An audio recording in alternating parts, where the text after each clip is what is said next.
I actually had two first quarters because my first quarter was on Zoom because we were still in the pandemic, which actually worked out well because I was able to take 8:30 a.m. classes on Zoom, which I would never do if I had to actually physically be on campus.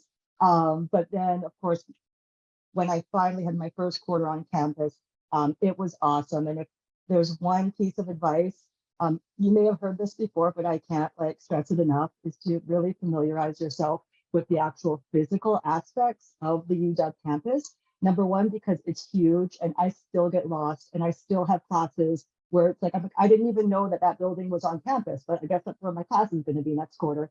And also too, because there's just so much to explore.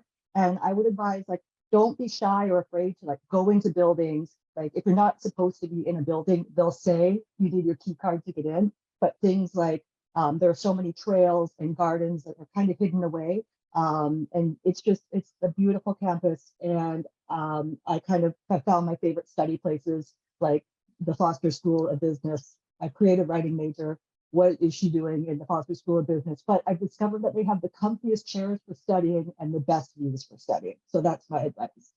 I actually had a very similar answer to Catherine, because coming from Shoreline, I had done 2 years completely online, had never even set foot on Shoreline campus. So navigating a college campus was a totally new experience for me. And what I found really helped was just talking to others in your class and talking to your professors, because it can be really overwhelming.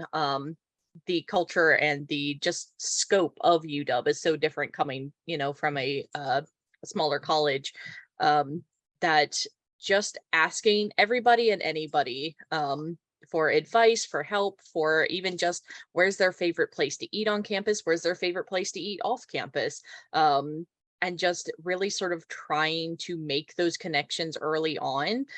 Your professors are a great resource for that. Say, even if you have a large class you're in, like a lecture of 200 students, go to office hours with your professor. A lot of times you'll have a TA in those large sections. Your TAs are great resources.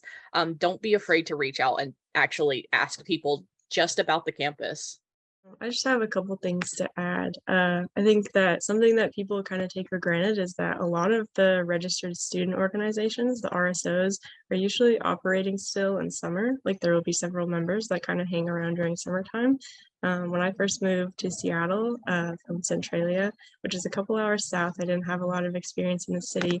I kind of went straight to the Husky link. I went straight to the Discord servers, and I was like, hey, looking at kind of things that I was interested in, art clubs, politics, stuff like that, and reaching out and trying to make those connections even before I set foot on campus, and tried to get to know people.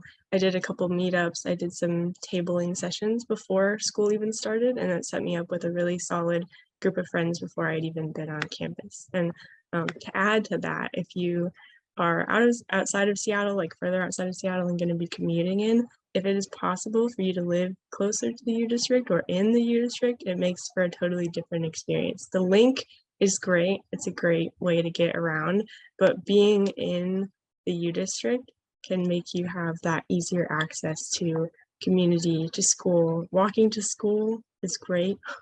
Being so close is super convenient, and you get a lot more opportunities to hang out with people that you'd like to get to know,